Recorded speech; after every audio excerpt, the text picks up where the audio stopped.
Podem se assentar. Graça e paz. Bom dia a todos. Aleluias. O Senhor nos trouxe aqui nessa manhã.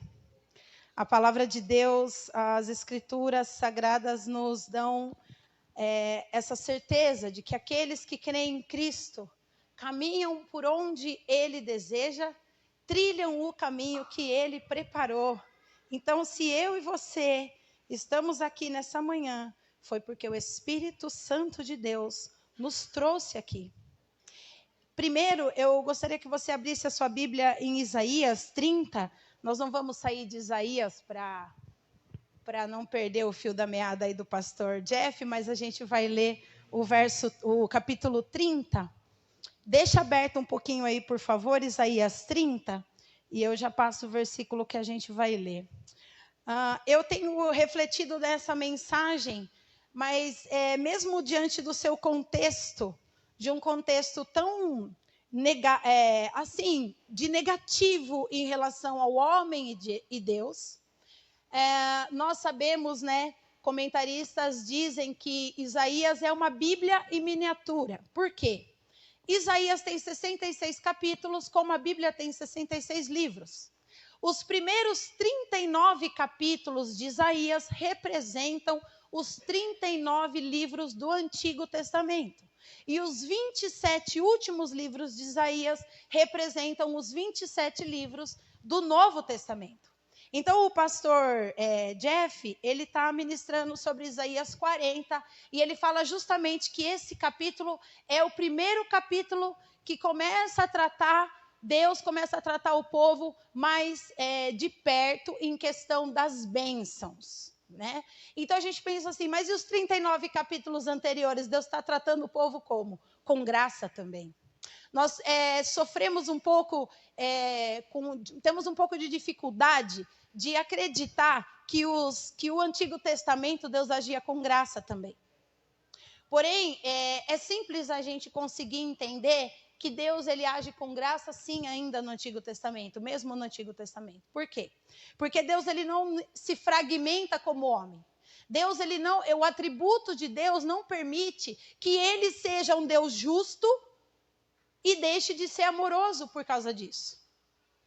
Ele não consegue, pelo seu atributo, ser um Deus de juízo e deixar de ser um Deus de graça.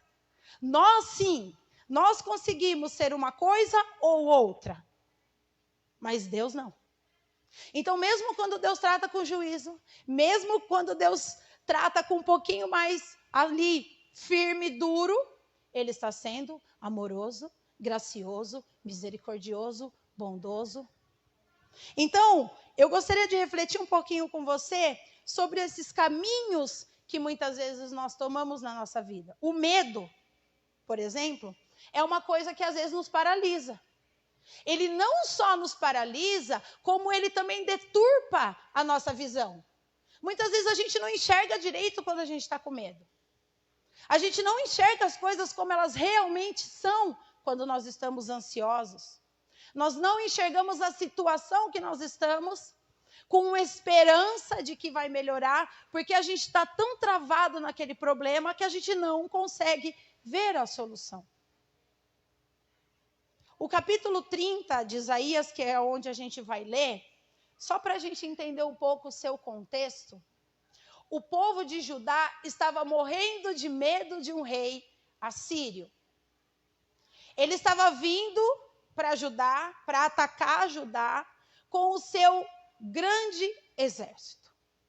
Então Judá começou a fazer como eu e você começa a fazer quando algo ruim ou quando alguma coisa que a gente não sabe lidar vem na nossa vida. A gente começa a correr para lá, correr para cá, pede ajuda de um, pede ajuda de outro, pensa nisso, pensa naquilo, perde noite de sono, não é assim? Então não vamos julgar o povo. Esse povo fez totalmente errado, porque eu e você fazemos a mesma coisa.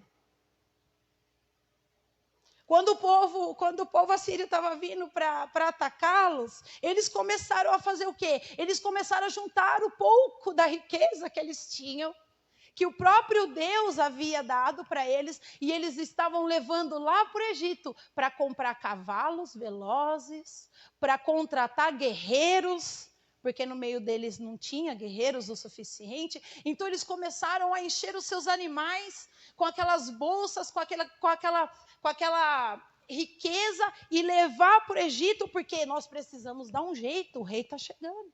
E a gente vai ser atacado, e eu preciso arrumar cavalos velozes, eu preciso arrumar armas, eu preciso arrumar guerreiros, e eu preciso ir para lá, e eu preciso ir para cá, e o povo desesperado. Por quê? Eles estavam desorientados. Mas engraçado, como que você lê Isaías, que é um profeta grande, levantado por Deus para orientar o povo, e o povo está desorientado? Deus havia levantado Isaías para orientar um povo, e o povo estava desorientado. Não era falta de orientação, era falta de ouvir a orientação, de atentar para as orientações. Eu e você temos as orientações do Senhor, mas quantas vezes nos vemos desorientados, perdidos, com as orientações todas aqui. E a gente fala, não vejo saída, não vejo solução. O que eu faço? Vendo aqui, faço ali, perco noite de sono, mas eu estou desorientado, eu estou perdido. O capítulo vai dizer que eles estavam falando assim para os profetas, eles usam o termo videntes para aqueles profetas que tinham visões e profetas para aqueles que ouviam a voz de Deus. Então, tinha um tipo de revelação que eles viam e a revelação que eles ouviam. O capítulo vai dizer que o povo, o próprio povo, dizia para os videntes, olha, não tenham mais visões. Consegue entender?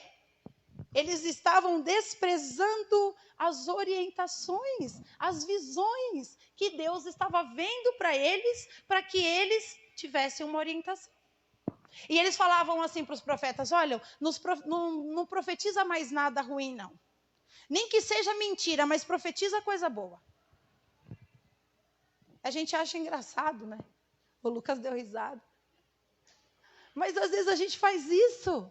A gente prefere uma mentira saborosa do que uma verdade amarga de Deus. Às vezes a gente espera, eu estou esperando um afago de Deus. Mas o afago de Deus muitas vezes é uma exortação, que é para o seu próprio bem. E você está com tanto medo, e você está buscando tantos os seus recursos, que você não consegue enxergar os recursos que Deus está te dando. Que muitas vezes, se não digo na maioria, é totalmente o contrário do que você está imaginando. Tudo que a gente pensa ou imagina de atitude para tomar, geralmente é contrário à vontade do Senhor. Olha o que ele diz no capítulo 1, no versículo 1, perdão. Ai dos filhos obstinados, ou seja, aquele coração que bate, a palavra e a pessoa não entende. Declara o Senhor, que executam planos que não são meus, fazem acordo sem minha aprovação, fazendo acordo com o Egito, para juntar pecado sobre pecado.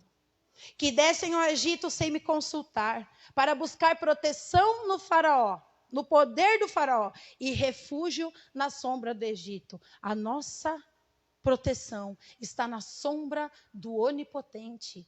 Assim diz o Salmo 91, porque às vezes a gente sabe de cor, mas a gente fala, a sombra, aquele que habita no esconderijo do Altíssimo, a sombra do Todo-Poderoso descansará.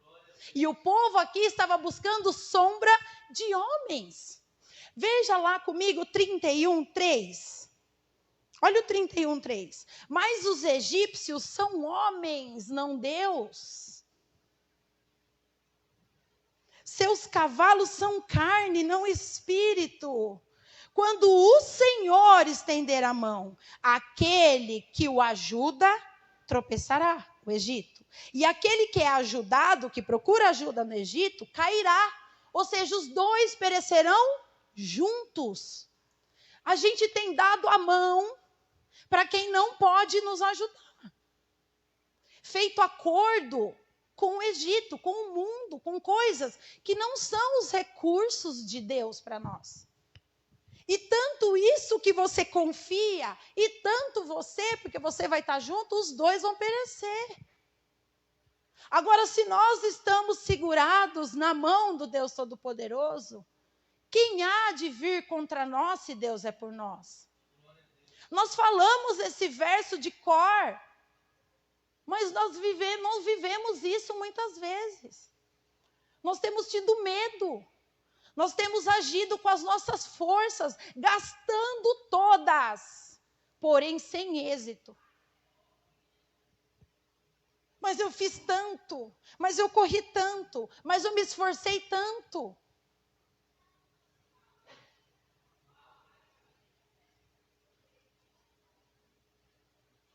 Quando nós nos encontramos cegos, perdidos, nós não conseguimos sequer ouvir a voz de Deus.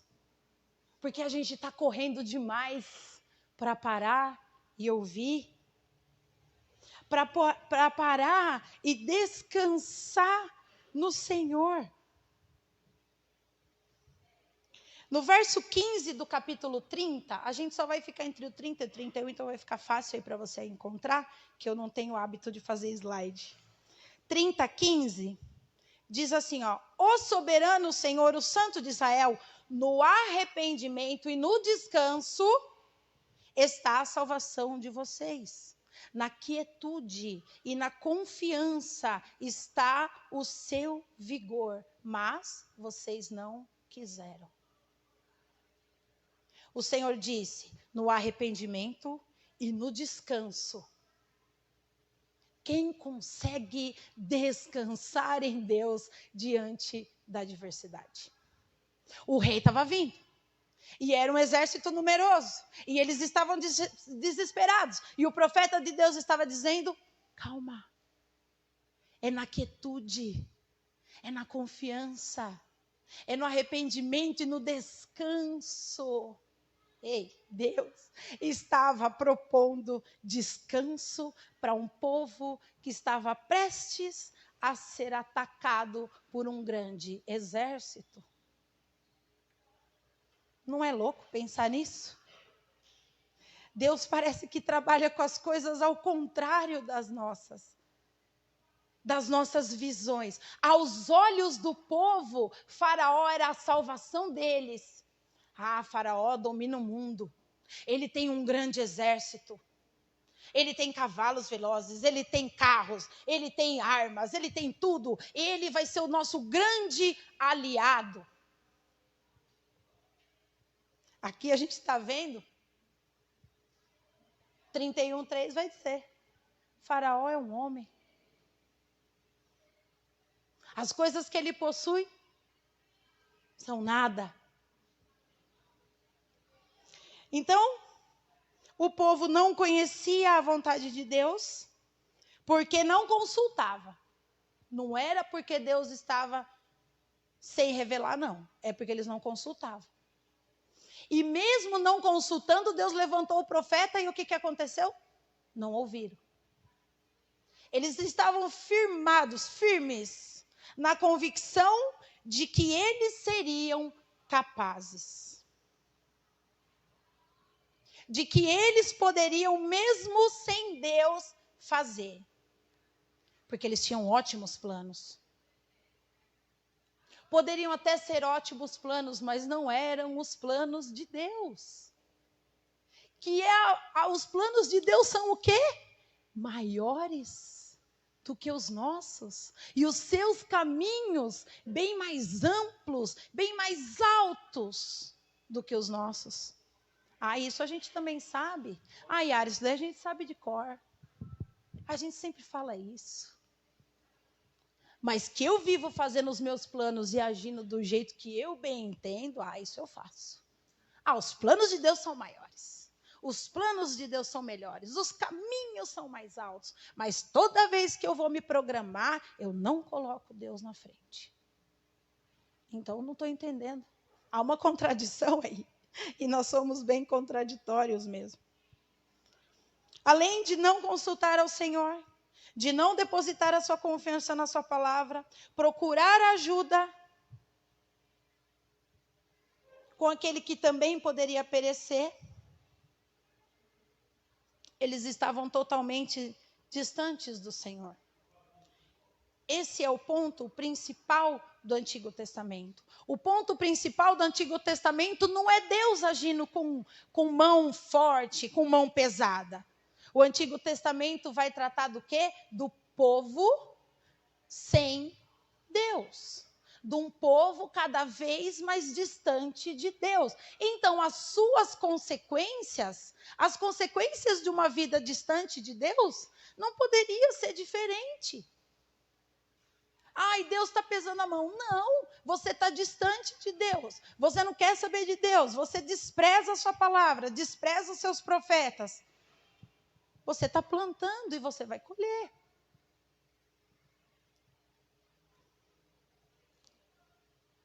No verso 18 do capítulo 30,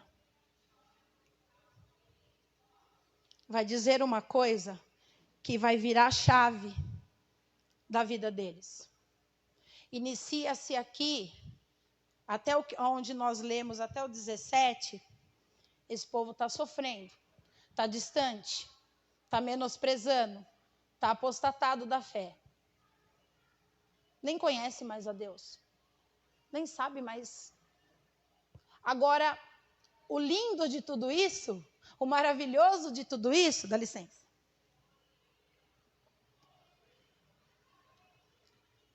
É que para mim e para você, na nossa vida, Deus sempre tem um portanto.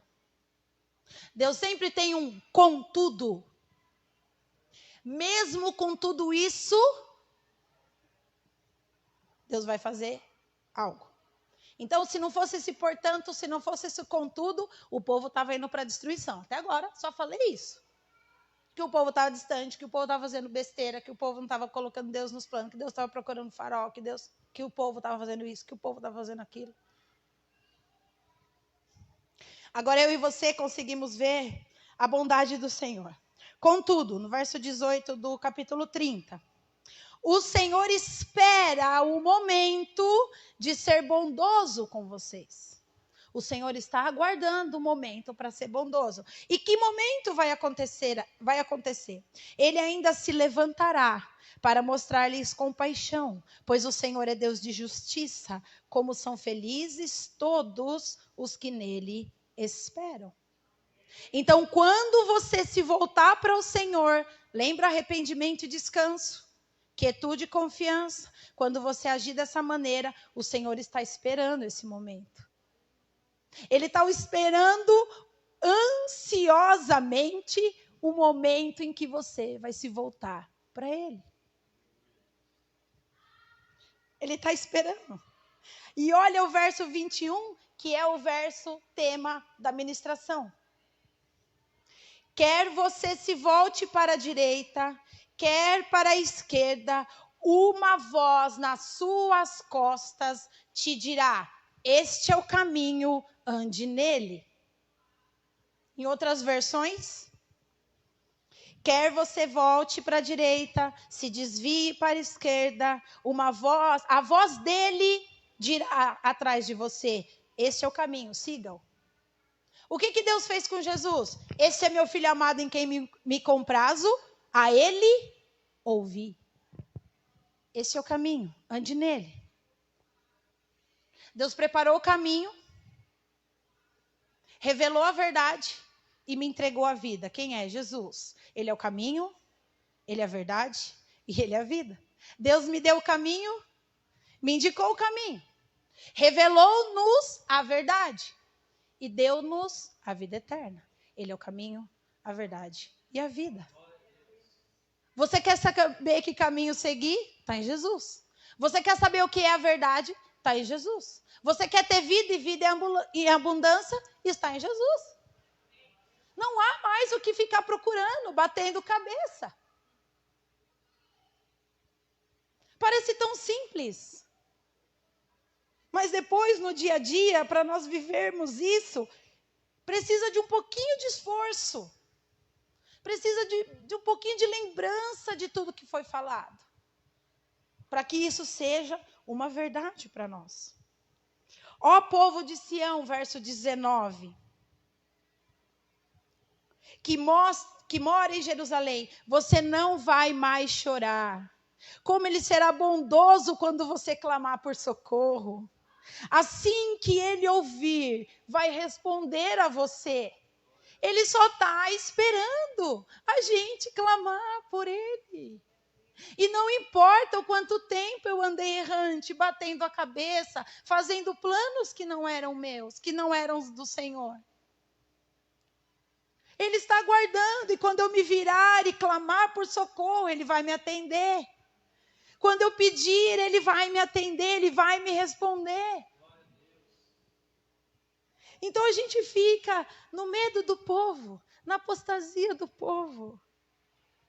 Não foi assim comigo e com você que Jesus fez? Yara, você está falando lá do Antigo Testamento, lá dos profetas, depois vieram os reis, aí teve tudo e o povo não aprendeu, e agora a gente está aqui e a gente também parece que não aprende.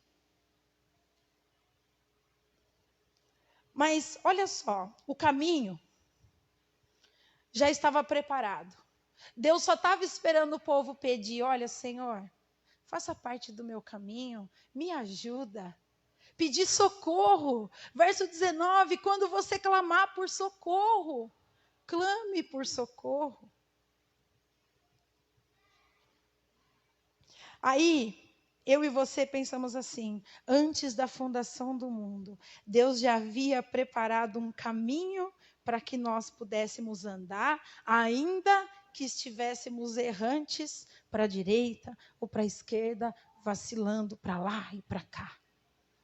E ele só estava esperando assim, olha, quando você clamar por mim, eu vou falar para você, esse é o caminho, ande nele. A voz dele atrás de você, orientação, olha, esse é o caminho, ande nele. Esse é o meu filho, a ele ouvi.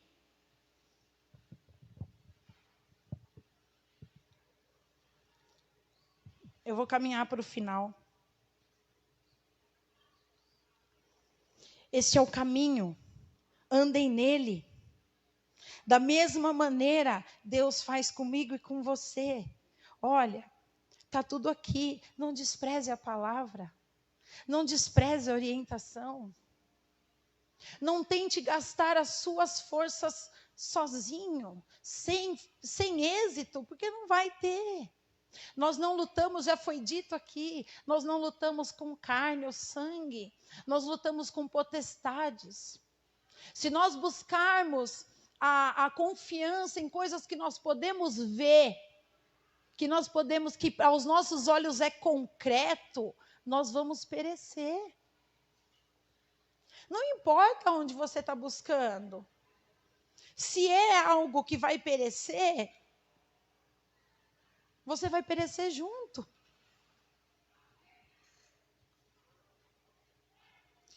O Senhor trará a vitória para o povo. Olha o verso 30, 31. O capítulo 30, verso 31, que diz assim, a voz do Senhor despedaçará a Síria. Quem que despedaçará a Síria? A voz do Senhor. Com seu cetro a ferirá. Cada pancada que com a vara o Senhor desferir para castigar será dada a som de tamborins, harpas, enquanto estiver combatendo com os golpes do teu braço. Para nós terminarmos, olha o verso 8 do capítulo 31. Capítulo 31 e o verso 8. A Assíria cairá por uma espada que não é de homem. Uma espada não de mortais a devorará. Todos fugirão da espada. E os seus jovens serão sujeitos a trabalhos forçados. Ou seja, os jovens da Síria, serão agora eles que serão escravos.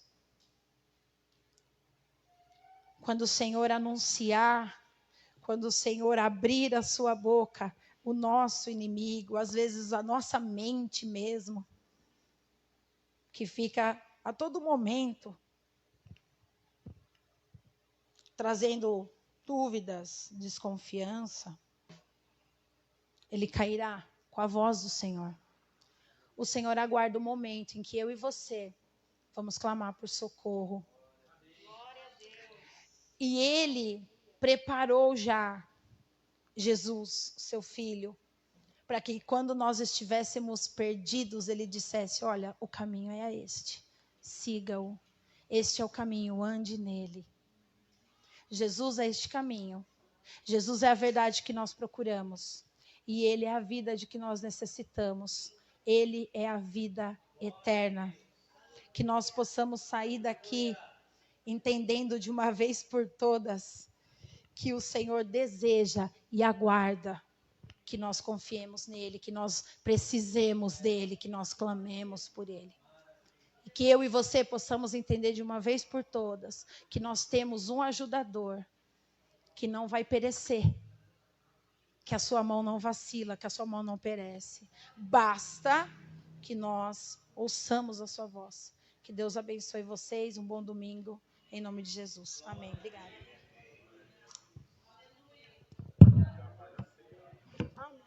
Aleluia. Amém.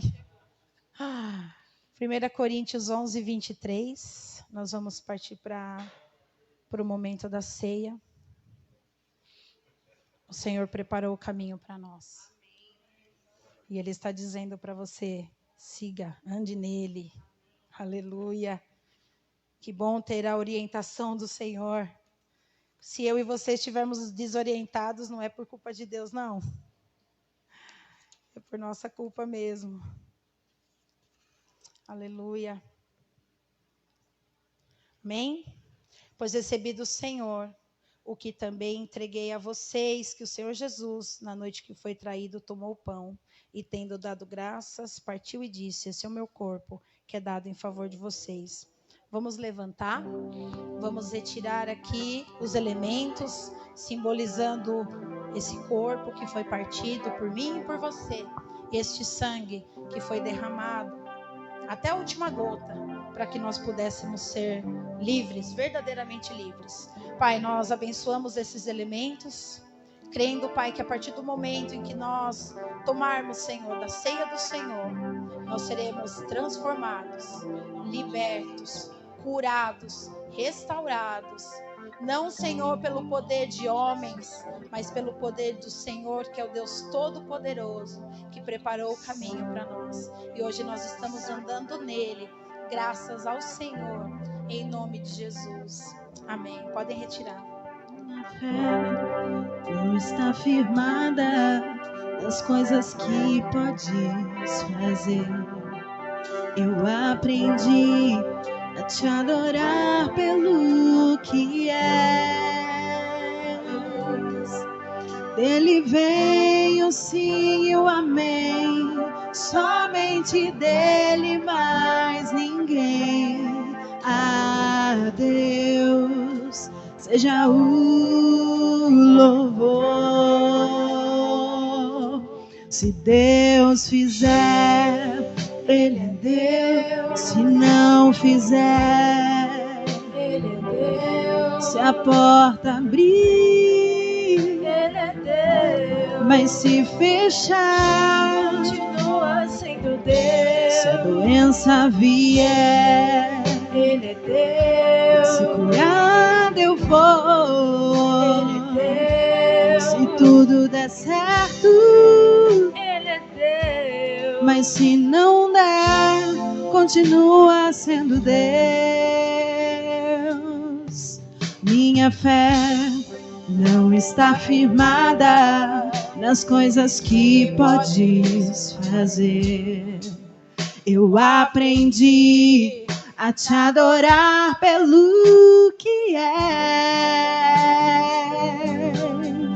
Dele vem o sim e o amém, somente dele, mais ninguém. A Deus seja o louvor. Se Deus fizer, se não fizer, se a porta